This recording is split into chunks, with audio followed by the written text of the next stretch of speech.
this AMC Plus, I don't know. I'm spending more and more time on this app, on this streaming service. You subscribe to AMC Plus, and it rolls in Shudder. And why isn't anyone saying like just how productive Shudder is? They're making amazing low budget movies. They get real talent around these movies, and they're pushing new voices. And like unlike a lot, I mean, everyone goes to A24, everyone goes to Neon. To me, Shudder is the one, and that's because their stuff doesn't quite hit the culture, hit the lexicon like an A24 does. A24 has become super popular. Shudder, as it should be, is under the radar, and because of that, their choices, their picks, their curation, and a lot of these things you get on AMC Plus, it's just great. And you guys know I'm a big streamer, but side note, I'm seeing Mission Impossible 2 Final Reckoning again tonight, so it's not like I'm not a film goer, but you guys know it's the Film Buff Podcast. I watch movies, and I debated on bumping this for another like independent movie. That gets very tough, very confusing from time to time. But today, guys, it's a little bit of a midday drop, and the reason for it, I mean, I'll explain that after the intro. We got a lot to talk about, so let's go. We're talking to 2025, The Surrender. Quiet on the set. Camera speed. Sound production, take one. Action! Yeah, so I had this major stomach bug, major stomach issue. And so here's the thing. A lot of what you guys see and hear, even some of my live streams, it's all pipeline, it's all pre-recorded because I'm a process junkie. I love figuring out the process for things. And once I, record everything, once I record what that process is, I stamp and repeat.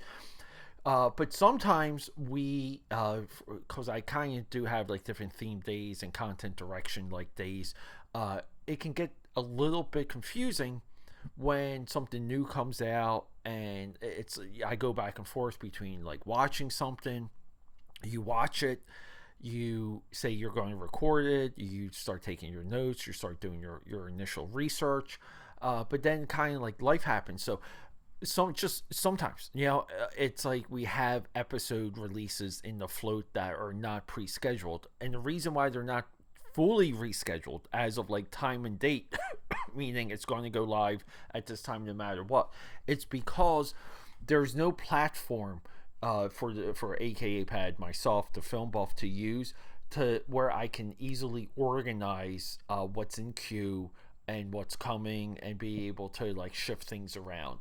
It gets and we're high volume here, I'm sure you guys can imagine. So here we go.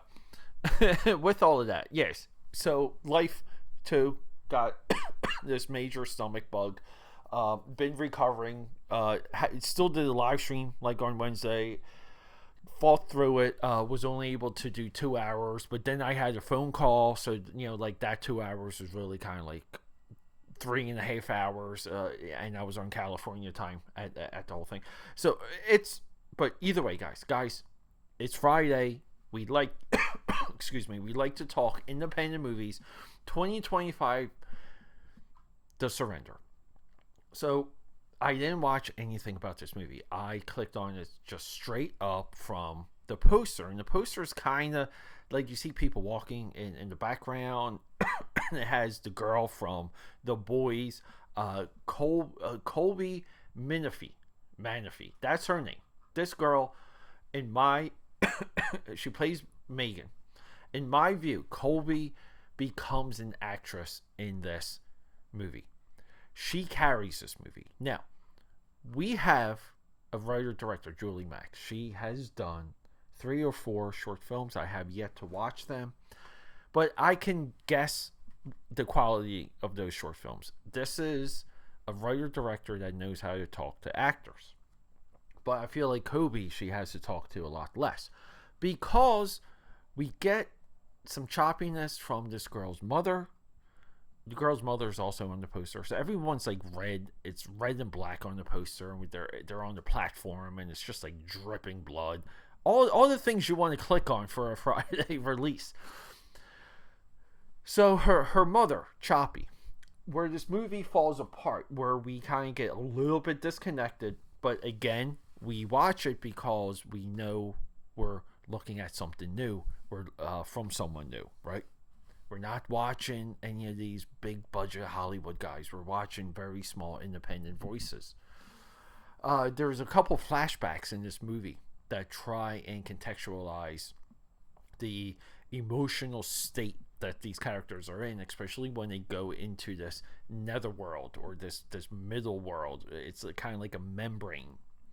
It's a world between muscles, and they're trying to bring back her lost father. So like there's a ritual. The guy who shows up for the ritual is perfect. I don't even know his name. Doesn't talk. He doesn't have to talk. But then, like, throughout the movie, we see like some creepiness, and there's some conversations between the mother and the daughter that are, again, it's psychoanalysis. It's all like woo-woo psychology type stuff. Not that I'm knocking it. It's just the way it comes off. So, but these two adults are kind of marching towards something. And the mother, though, who set this whole thing up, the missing scene is she doesn't come clean. She doesn't have her come to Jesus moment. Missing scene. We need that scene. Also, these flashbacks, they come off very amateurish. I often say this. Directors let their actors get away with particular things. I feel like that echoes here. This is a sentiment. I think this is also a fair analysis, a fair position from the film buff here to target potentially scenes, actors, or moments in movies that take us out of it. And that's very hard to define. I will further that. I think it's hard to identify as you're making it. For someone who's spent time on film sets, someone who talks to a lot of filmmakers, like the film buff here, guys, I will tell you, it's hard to identify when it's in front of your face.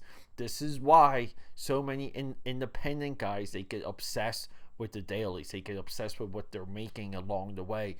So they'll shoot for 12 hours. They go home for another 8 hours. They sleep -6 hours for the whole day. But they start assembling the film through the dailies, and it helps them crystallize. They can visualize what's happening with the movie on the day-to-day.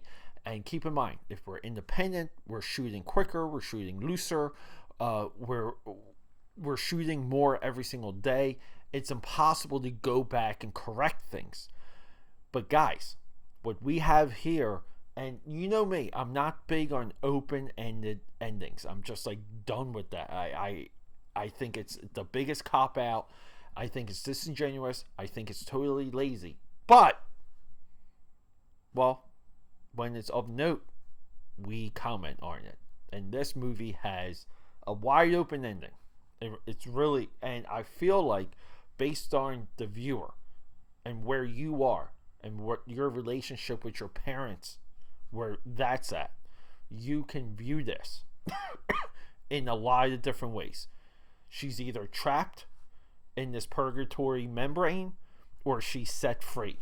And she's set free because she has come to terms with her parents. It's a real moment, guys. It really is. I don't know what other reviewers have said about this movie. I can only argue, I can only guess that there are multiple. This movie was good until the ending. I almost want to say, I mean, right? Do I want to prove myself wrong? I just feel like that's going to be the sentiment, and again, the fall of film criticism. But guys, the surrender, it's worth your time, worth your attention. Our girl, and guys, we're doing a lot of great movies from chicks all of a sudden. Julia Max, I think she maxed it out. Great effort, Julia. If you're ever out there, if you ever listen to this, the film buff here gives you a high five. Not a self high five. I'm giving you. So stick your hand up in the air. Let's connect. Okay, that's a wrap.